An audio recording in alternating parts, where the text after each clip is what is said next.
I learned a number of things at BYU that have been helpful to me in my life. Uh, as I said, I wasn't the most prepared student when I went there, and I certainly wasn't the most prepared student when I came out, but I was much more prepared than I had been or than I probably had reason to expect.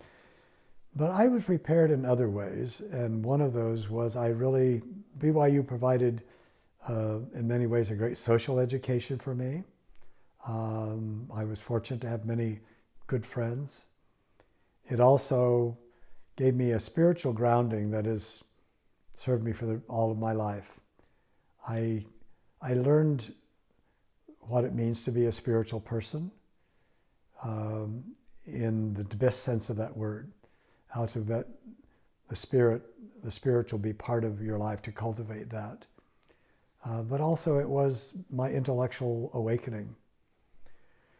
So that by the time I went to graduate school, as I say, I didn't feel that I was that prepared, and in many ways I wasn't.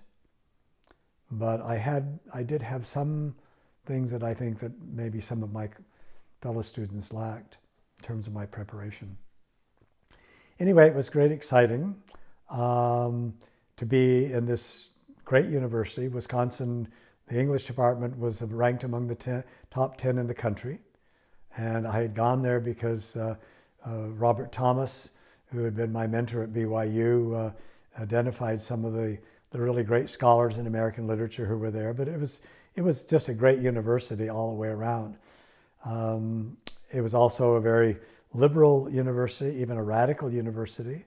And here I was coming from one of the most conservative universities in the country to what turned out to be one of the more radical universities. First of all, I was really not prepared in some ways for graduate school. I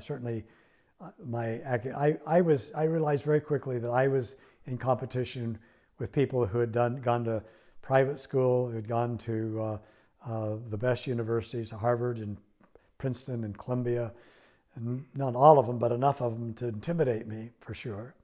And so one of the things I learned pretty early is to keep my mouth shut until I had something to say that might be worthwhile.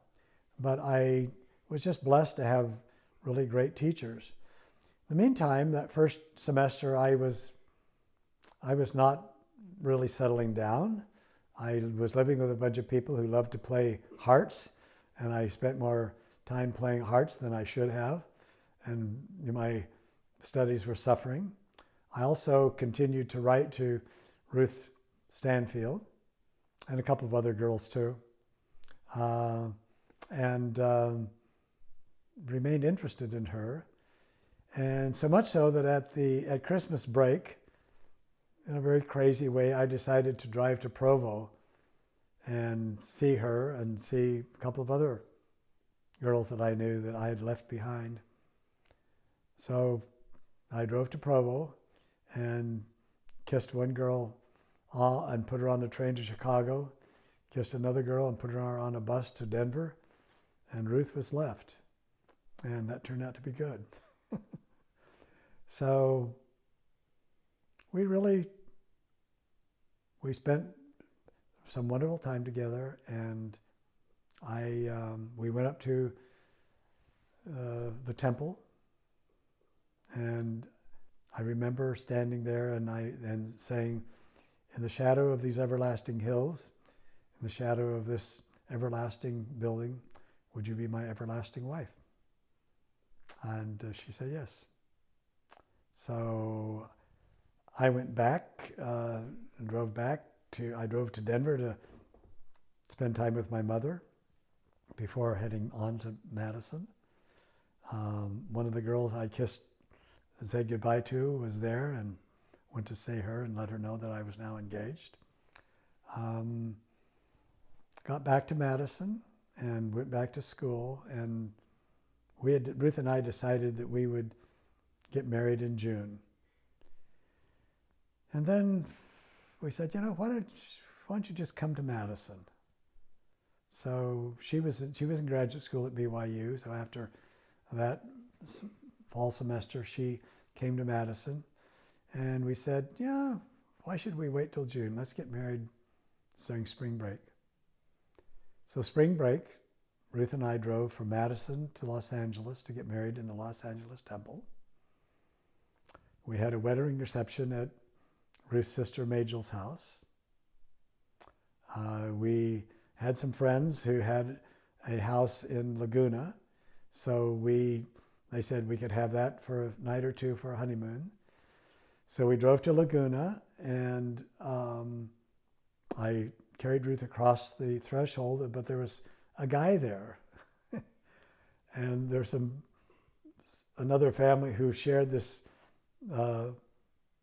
bungalow, and they had given it to a friend, so he was there first, so we had to leave and go find a motel someplace.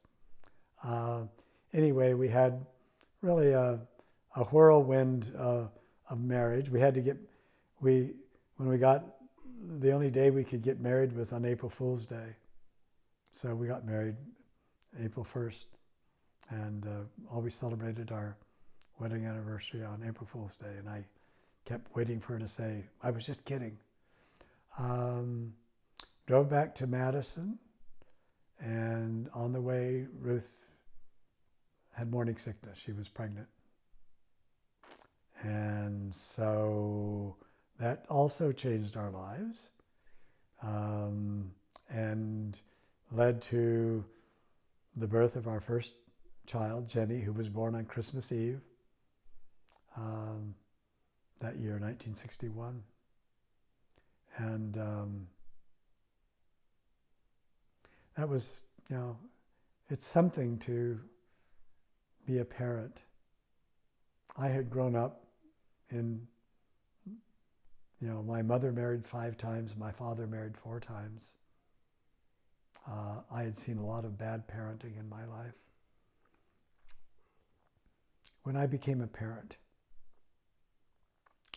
I knew that this was one of the most important things I would ever do, and I wanted to do it right. I haven't always done it right.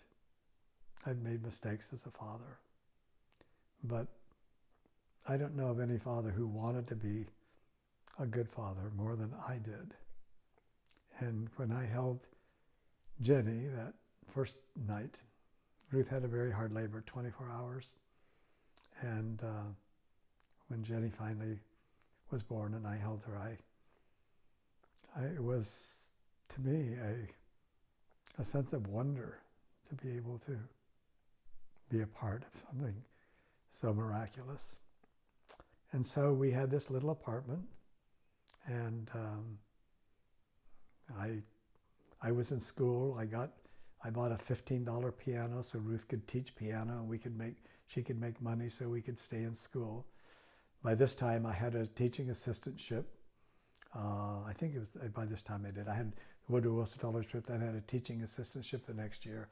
So I was also learning to teach, and that was sobering. It was a lot harder than I thought it was, especially teaching freshman English, because nobody had ever taught me grammar.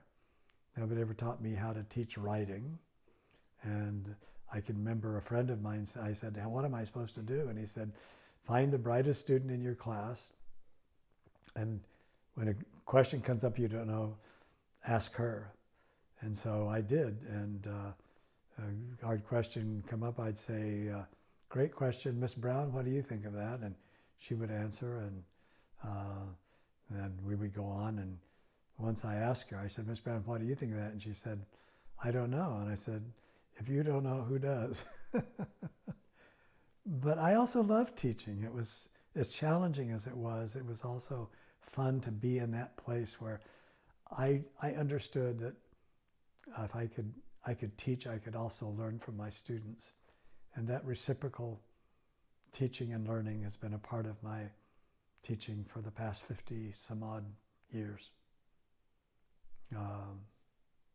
An experience that I'm still teaching. I'll be 82 in November, but I'm still teaching, and still find it a joyful experience. I feel very blessed to have chosen this as a profession.